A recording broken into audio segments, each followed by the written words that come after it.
Hello student, आज बात करने वाले हैं एक्सरसाइज 3.5 के सॉल्यूशन के बारे में। चलिए देखते हैं क्वेश्चन क्या बोला ना।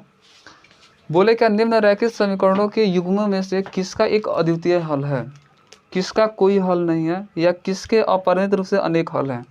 अद्वितीय हल की स्थिति में उसे बीजगणित विधि से ज्ञात कीजिए।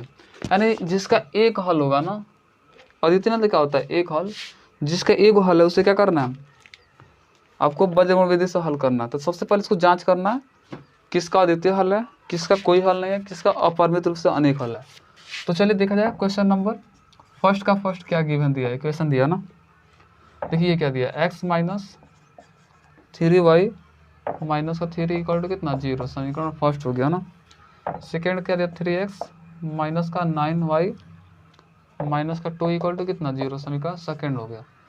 यानी दोनों इक्वेशन क्या करेंगे लोग, सिंप्लीफाई करके पहले ये बताएं किसका अद्वितीय हल है। इसका अद्वितीय हल है कि कोई हल नहीं है, कि अपरिमित रूप से अनेक हल है। जिसका अद्वितीय हल होगा उसे ही क्या करेंगे हम लोग, बीजगणित विधि से हल करेंगे। तो चलिए यहाँ पर लिखेंगे, यहाँ पहले इसकी जांच किया जाए कि इसका कितना हल है। a1 की वैल्यू कितना दिया है, 1 दिया है, और b1 की वैल्यू माइनस का 3 दिया है, और c1 की वैल्यू माइनस का 3 दिया है, और यहाँ पर a2 की वैल्यू कितना दिया है, तो 3 दिया है, और b2 की वैल्यू तो माइनस का 9 दिया है, और c2 की वैल्यू माइनस का 2 दिया। तो पहले इसका हम लोग कंपेयर करके देखेंगे, इसका अद्वितीय हल है कि इसका कोई हल नहीं है, कि इसका अपरिमित रूप से अनेक हल है। तो मालूम कब चलेगा, जब इसका कंपेयर करेंगे a1 बटा a2। तो 1 बटा कितना 3, फिर कमा b1 बटा b2, ये माइनस का 3 माइनस का 9, माइनस माइनस कैंसिल, 3 एकम 3, 3 3 का 9, 1 बटा 3 1 बटा 3 के बराबर है। फिर आगे बढ़ेंगे ना, तो कमा लिखेंगे क्या, c1 बटा c2, ये माइनस का 3 बटा माइनस का 2, माइनस माइनस कैंसिल। देखिए 1 बटा 3 क्या, 3 बटा 2 के बराबर नहीं है। यहाँ पर क्या 3 बटा, यहाँ पर 2 ही नहीं आ रहा है। तो लिखें चुकी a1 बटा a2 ये बराबर है किसके, b1 बटा b2 के। लेकिन b1 बटा b2 क्या है, ये c1 बटा c2 के बराबर नहीं है। तो ऐसे जब ये स्टेटमेंट आता है तो इसका कोई हल नहीं होता है। ऑलरेडी आपको इंट्रो में बता चुका ना। अतः इस समीकरण निकाय का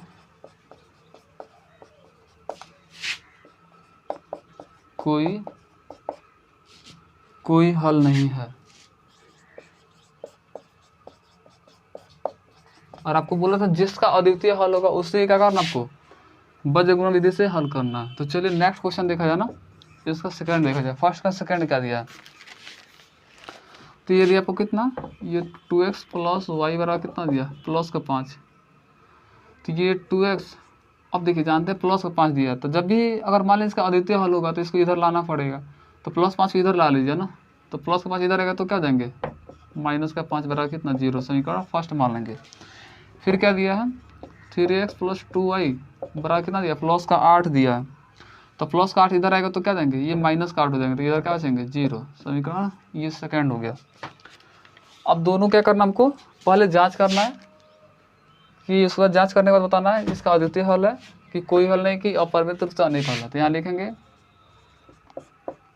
यहाँ a1 की वैल्यू कितना दिया 2, b1 की वैल्यू 1, और c1 की वैल्यू कितना दिया माइनस का 5, और a2 की वैल्यू 3 दिया है, b2 की वैल्यू 2 दिया है, और c2 की वैल्यू माइनस का 8 दिया है।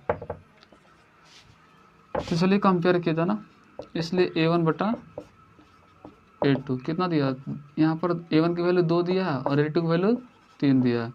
फिर कमा b1 बटा b2, और 1 दिया और b2 की वैल्यू 2 दिया। देखिए दोनों आपस में बराबर नहीं है, यानी 2 बटा 3 1 बटा 2 के बराबर नहीं। जब यही बराबर नहीं तो आगे जाने की कोई ज़रूरत नहीं।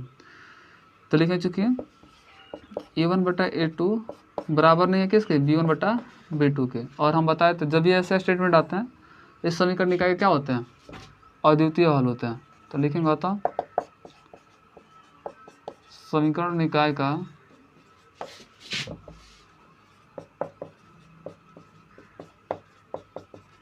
अद्वितीय हल होगा। अद्वितीय हल है क्या, हल होगा ना। अतः समीकरण निकाय का, अतः इस समीकरण निकाय क्या अद्वितीय हल है ना। तो लिखेंगे अतः इस समीकरण निकाय का क्या अद्वितीय हल है। और आपसे बोला था अद्वितीय हल की स्थिति में क्या करना, आपको इसको बज्रगुण विधि से हल करना। तो हम इसे क्या करेंगे, बज्रगुण विधि से हल करेंगे। तो यहाँ लिखेंगे बज्रगुण विधि से हल करने पर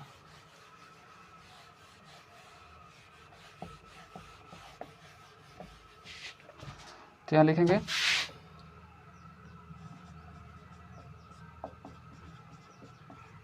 गुणन विधि से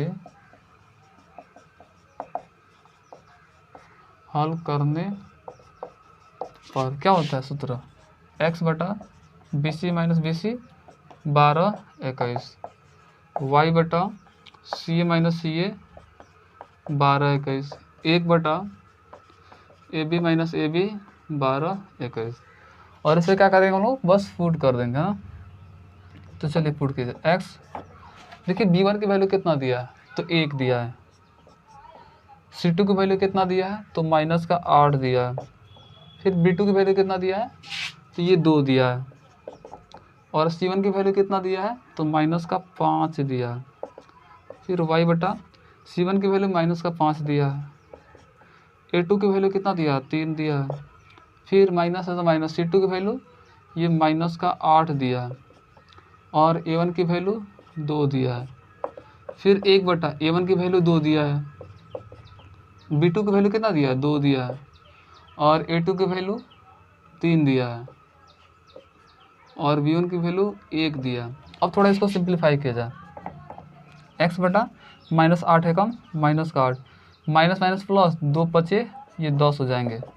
y बटा माइनस 5 ये 15 हो जाएंगे। माइनस माइनस प्लस 8 गुना 16 हो जाएंगे। 1 बटा 2 दूना 4 हो जाएंगे। ये 3 एकम 3 हो जाएंगे। थोड़ा इसको सिंप्लीफाई किया जाए। x बटा 10 में 60 गया तो 2 बचेगा। y बटा 16 में से 15 गया तो 1 बचेगा।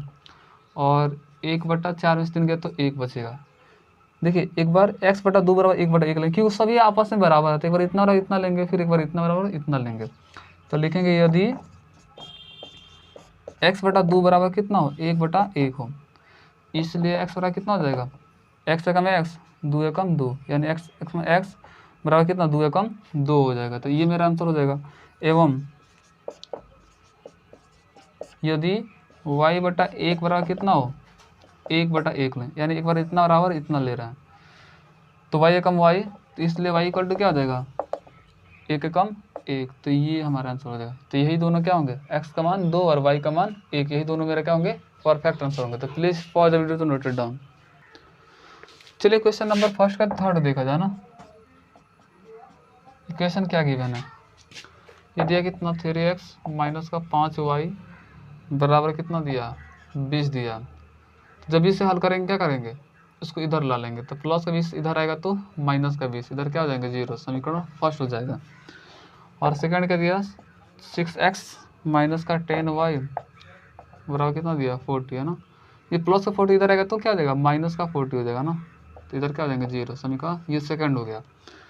चलिए इसका पहले बताएंगे, इसका अद्वितीय हल है कि अब कोई हल नहीं है कि अपरिमित रूप से अनेक हल है। चलिए जांचिए जा। तो यहाँ देखेंगे यहाँ a1 की वैल्यू तो 3 दिया है, b1 की वैल्यू माइनस का 5 दिया है, और c1 की वैल्यू माइनस का 20 दिया, और a2 की वैल्यू कितना दिया है तो 6 दिया है। फिर b2 की वैल्यू माइनस का 10 दिया है, और c2 की वैल्यू माइनस का 40 दिया। तो चलिए कंपेयर किया जाए ना, a1 बटा a2 तो कितना दिया 3 बटा 6, यानी 3 एकम 3, 3 दूना 6, 1 बटा 2 आ गया। फिर कहा b1 बटा b2 की कंपेयर किया जाए तो कितना दिया b1 की वैल्यू तो माइनस का 5 दिया है, और b2 की वैल्यू माइनस का 10 दिया है। माइनस माइनस कैंसिल, 5 एकम 5, 5 दूना 10, यानी 1 बटा 2 आया। देखिए 1 बटा 2 के बराबर है। तो फिर क्या करेंगे, कंपेयर करेंगे c1 बटा c2 के, है ना। और ये बराबर नहीं होता तो आगे नहीं जाते, लेकिन बराबर तो आगे जा रहा है ना। तो माइनस का 20 बटा माइनस का 40, माइनस माइनस कैंसिल, 20 से कम 20, 20 दूना 40, यानी 1 बटा 2 आया। देखिए हर एक हालत में क्या आ रहा है, यहाँ भी 1 बटा 2 आ रहा है, और यहाँ भी 1 बटा 2 आ रहा है, और यहाँ भी 1 बटा 2 आ रहा है।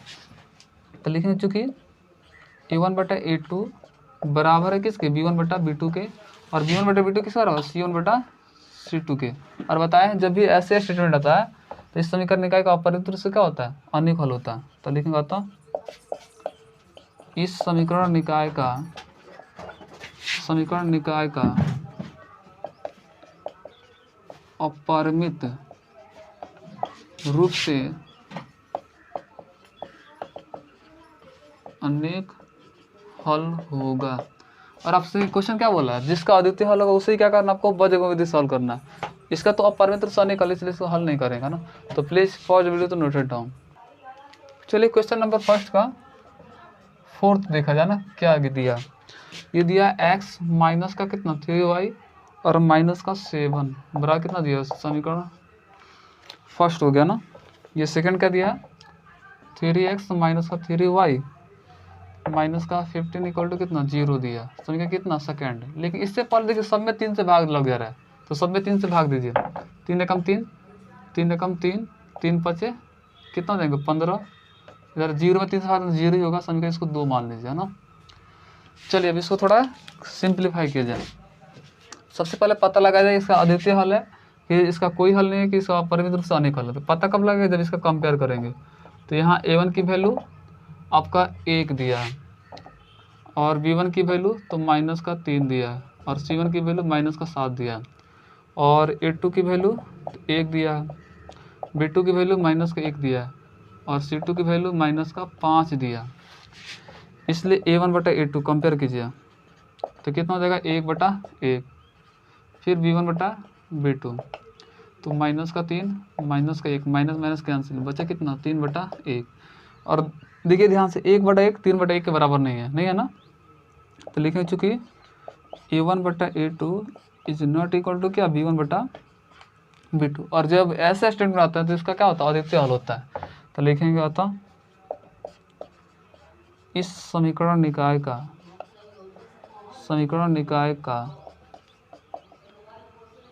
अद्वितीय हल है, आपसे बोला अद्वितीय हल की स्थिति में क्या करना है, इसको बजगुण विधि से हल करना है। तो इसलिए बजगुण विधि से हल करने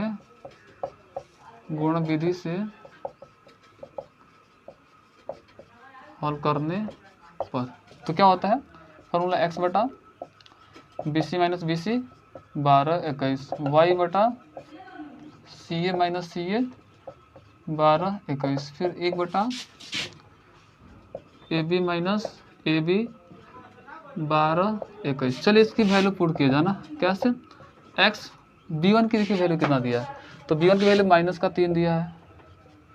फिर देखिए b1 की वैल्यू कितना दिया माइनस का 3 दिया, फिर c2 की वैल्यू कितना दिया है तो माइनस का 5 दिया है, फिर माइनस तो माइनस b2 की वैल्यू कितना दिया है तो माइनस का 1 दिया है, फिर c1 की वैल्यू कितना दिया है तो माइनस का 7 दिया है, फिर y बटा इधर रखिए c1 की वैल्यू माइनस का 7, फिर a2 की वैल्यू कितना दिया तो 1 दिया है ना, फिर माइनस c2 की वैल्यू कितना दिया तो माइनस का 5 दिया है, तो माइनस का 5, फिर गुणे। अब देखिए a1 की वैल्यू कितना दिया तो a1 की वैल्यू 1 दिया, तो यहाँ पे 1 लिखेंगे, फिर बराबर 1 बटा a1 की वैल्यू 1 दिया है, फिर b2 की वैल्यू कितना दिया है तो माइनस का 1 दिया है, फिर माइनस तो माइनस a2 की वैल्यू कितना दिया है तो 1 दिया है, फिर गुणे b1 की वैल्यू कितना दिया तो माइनस का 3 दिया है। और चलिए इसको सिंप्लीफाई किया जाए, x बटा माइनस प्लस 5 15, माइनस प्लस फिर माइनस हो जाएंगे 7 एकम 7 हो जाएंगे, फिर y बटा माइनस 7 एकम माइनस का 7, माइनस प्लस 5 एकम 5 हो जाएंगे, फिर 1 बटा माइनस प्लस क्या होंगे माइनस का 1 हो जाएंगे, माइनस प्लस का क्या हो जाएंगे 3 एकम 3 हो जाएंगे। चलिए इसको सिंप्लीफाई कीजिए, 15 में से 7 गए तो 8, y बटा माइनस 7 में से 5 गया घटाएंगे तो क्या बचेगा माइनस का 2 बचेगा, और फिर 1 बटा 3 में से 1 गया तो 2 बचेगा। एक बार x बटा 8 बराबर 1 बटा 2 लेंगे, फिर y बटा माइनस 2 बराबर कितना लेंगे 1 बटा 2 लेंगे। तो लिखेंगे यदि x बटा 8 बराबर कितना 1 बटा 2, तो 2 चौका 8, इस यहाँ पर 2 एकम 2 2 चौका 8, इसलिए x की वैल्यू कितना हो जाएगा x एकम x, और देखिए 4 एकम 4, तो ये 4 हो गया। एवं लिखेंगे यदि कितना y बटा माइनस का 2 बराबर कितना 1 बटा 2, तो 2 एकम 2 2 एकम 2 कट गया। तो देखिए इसलिए y कट कितना जा रहा है y एकम y, तो y हो गया, माइनस 1 एकम 1 से गुणा करें तो माइनस का कितना हो जाएगा 1, तो ये माइनस का 1 और x की वैल्यू कितना प्लस का 4, यही मेरा क्या होगा दोनों परफेक्ट आंसर होगा। तो प्लीज़ पॉज वीडियो तो नोट डाउन।